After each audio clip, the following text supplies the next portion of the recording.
Hey guys, I'm gonna throw up another quick video here. Nothing too important. Filter's been running another couple days now. Things are going pretty good. I cleaned my tank today, got a bunch of scum in there. So to reach in here, you just lift this up out of the way, and there's a cover here that lifts up. You can just reach in and clean it, so it's very easy to clean. Got my grow light on my Chatos here. I put a piece of rock in there so it will attach to it. I'll be getting a new skimmer eventually, and this chamber is going to be shrunken down more because I'm going to get the Octopus. I think it's the 150 SSS. Really nice skimmer, has a built-in, it's got the DC variable speed pump. It's also got a water float sensor in the top, so if it overflows, it will shut the pump off, which is really nice. I added these in there. Not sure if I mentioned that before. It's just more biological filtration. Eventually probably won't need them, but I'll always keep some in there for extra. I got 5 pounds of ceramic rings. They're just sitting in there. I probably won't need those down the road. I had a fish in here. He's a bicolor dotty back. I moved him up to my main tank. I'll film him tomorrow once he gets up. He got put in it today, so he's not exactly ready to come out. Also, I don't know if I went over this. I know I did at one point, but my overflow box comes from here. I reduced my 1-inch line to a 3/4 here because there was no local fittings to do 1-inch thread to 1-inch barb. I just used 3/4. I pushed it over it. Fits over it perfect. Then 2 hose clamps to be safe. That way, if one lets go, you got a second. Always do 2. And you know, they sell these really expensive valves. Red Sea does for controlling your return water to the sump, not to the tank.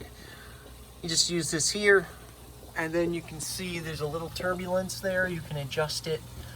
You don't want to over adjust it so the line is full of water. All right, if you fill it up, if you set it so that the line is literally perfectly filled, and that's what most people want to do so there's no noise.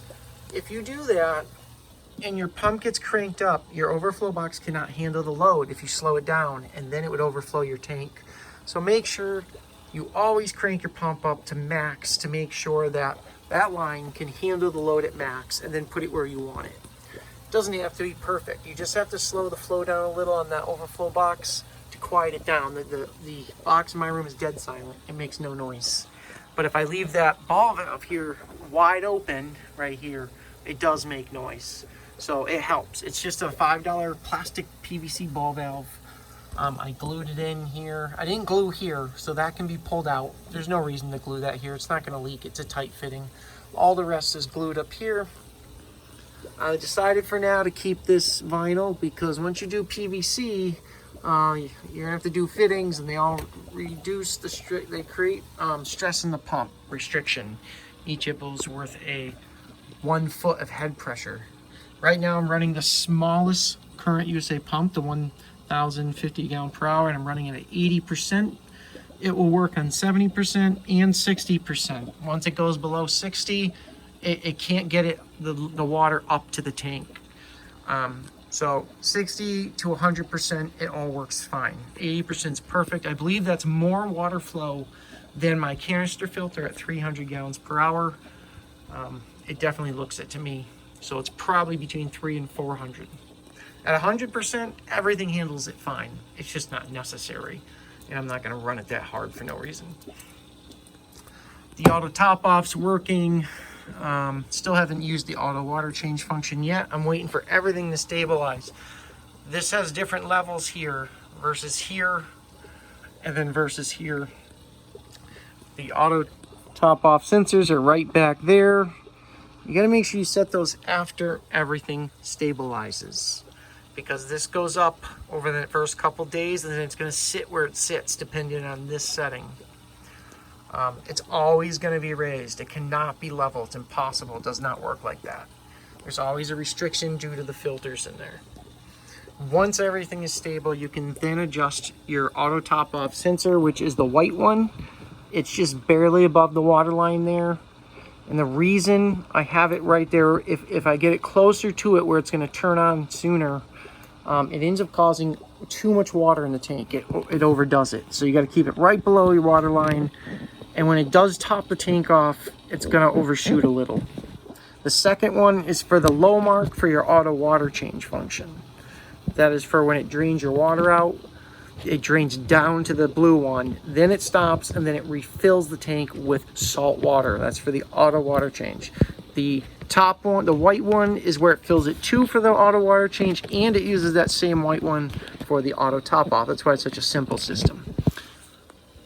My skimmer has still not skimmed after 10 days. It's still not skimming, so I'm leaving it unplugged until it's ready because it's putting bubbles in my tank. That's normal when you add a lot of water, and there's really not much for nitrite and nitrate in the tank right now. It had a major ammonia spike when I converted everything. Not sure why. It went all the way up to over 8 parts per million. I ended up using, this has saved me so many times, the ammo lock. I like API products. You know, I don't see many people use them, but they work. I love their test kits. They all work amazing, and they're one of the easiest test kits to use compared to any, and they're like spot on accurate. And I do compare them with other test kits. They're accurate. All right, so this ammo lock neutralizes the ammonia, it detoxifies aquarium ammonia. Does not get rid of it. Does not stop the nitrogen cycle. It just makes it non-toxic to the fish. So every 2 days, you got to redose the tank. So when I first swapped this out, I was at over 8 parts per million of ammonia. It is now day 10, and I have moved down to 0.25. It has come down real fast. 10 days might not seem fast, but it was high, and I've never seen one come down that quick. So that's good. My nitrates are now at 5, and nitrite it's between the 0.25 and 0, so it's probably like a 0.15 or 0.1 because it's almost blue but a little purple. My pH is always 7.8. It never changes. It's always 7.8. Also, the doser I've hooked up, I'm dosing alkalinity. I'm dosing about 15 mils a day right now, and it's just starting to maintain around 8.2. I'm gonna get up around 9. I prefer a little high. It's supposed to help with growing coral and all that. So I'm gonna get around 9. Do very slow adjustments. Give it a day or two. If your tank's not rising, add another 3 mils, and you spread it out through the day. Don't do it all in one dose. I got 4 periods a day, so I'll add 1 mil to each period. That'll be a total of 4 mils. And then give a couple more days, see if it stabilizes. If it keeps going up, you need to go back down. But as of now, it's not keep going up. It's starting to maintain, which is the first time ever because I've never used a doser. I also am dosing the algae management there. I put a hold in that right now because my skimmer's not working.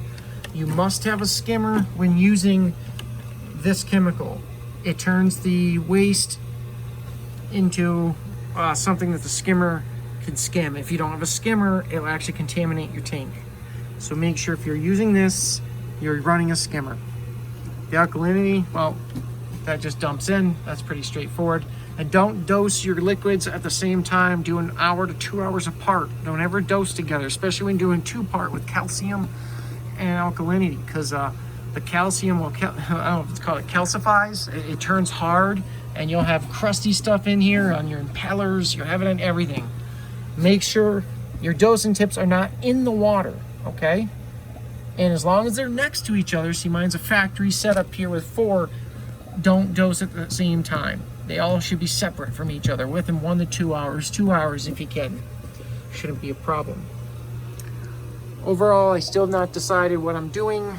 I've got this extra port here. It's 1 inch, so it's a bit big. I was gonna do a second DC pump in here for a manifold for bioreactor, UV light, filtration, but I seem to have run out of room. I built this setup. I would have loved to put, here's the floor, let me back away. I would have loved to put it all on the middle shelf, but there's a reason I didn't. I know I mentioned this a while ago. These DC pumps, most of them can't handle high head pressure. Now, I have that raised up at my, this is almost my neck level, let me see. So this is where I am standing, and you can see, hopefully, it's up to my chest. okay? So this is really tall, and I did that because if I put it down here, that's 2.5 more feet of line for that pump to pump, and it just wouldn't be able to do it. And even if I upsize to the next pump, it's going to stress that one hard too. The Ecotech pumps, which are about $400, they say the medium-sized pump can do 22-foot head. It says nothing about it not being able to handle it. So if I have problems, I will upgrade to a better pump. But I'm going to try it out. I've got 2 of these. I bought this one, the 1,050 gallon per hour, and I bought the 1,900 gallon per hour. I'm going to run this one and see how long it lasts. I mean, if this thing lasts a couple of years, I'll be amazed. It is running under a bit of a load, a lot of head pressure, but it's all going to be in the quality of that pump. If it does burn out, I'm going to upgrade it to my other one I have, just the more powerful one. I found that there wasn't that big of a difference between the two. The other one, I run at 70%. This one I run at 80. Not sure why, but it's hardly a difference in power. So this one does fine. It's working good. They are dead silent, by the way. They make no noise. And I'm hoping my kiddo in there starts to grow. I think I'm gonna buy some more copepods. My local store sold me some, but I don't think there was much in the container. I don't know. I'm gonna order it. I'm gonna get the stuff that Algae Barn makes. The 5,000 plus copepods, 3 different types. I think that's better. All right, I don't wanna make this too long. I know I ramble, but it goes by so fast doing these videos. I would have thought 10 minutes would have taken forever to film, but it goes by super fast. So far, I've not done anything with any of this yet. I'm leaving it like this because I have a different doser coming. And until I get my real dosing container, I'm not organizing it because I didn't cut anything here. And I don't want to cut anything until I know where it's all going. So overall, I'm gonna add a backdrop down there of wood so I can mount more power strips. I need, by the way, 2 more power strips. I got 1 there. I'm gonna do a second here, that's gonna be full. And then I'm gonna do another one under here on the wood I put there. That'll be a 3rd one, and that'll be half full. It's insane. I still have all these plugs here, which I haven't even gotten onto a power strip yet. I mean, the plugs are crazy. I ran a dedicated 20 amp outlet up here.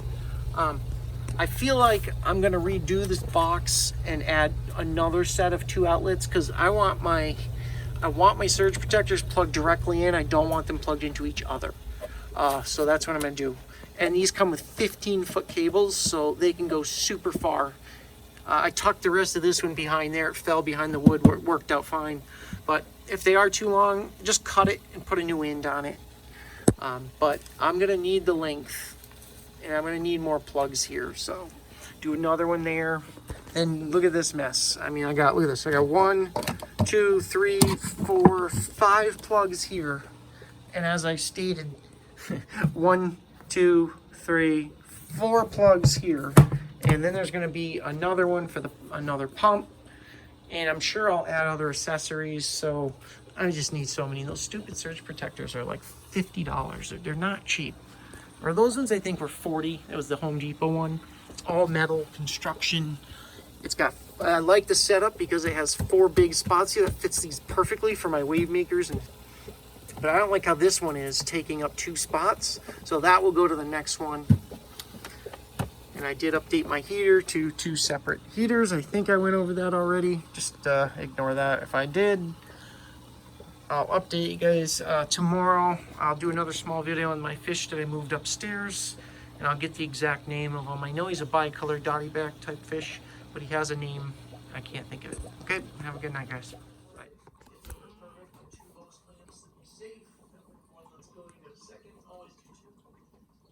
And, you know, I sell these really expensive valves, Red Sea ducts, for controlling your return water to the sump, not to the field. You just use this here, and then you can see there's a little turbulence there. You can adjust it. You don't want to over-adjust it so the line is full of water. Alright? If you fill it up, if you set it so that the line is literally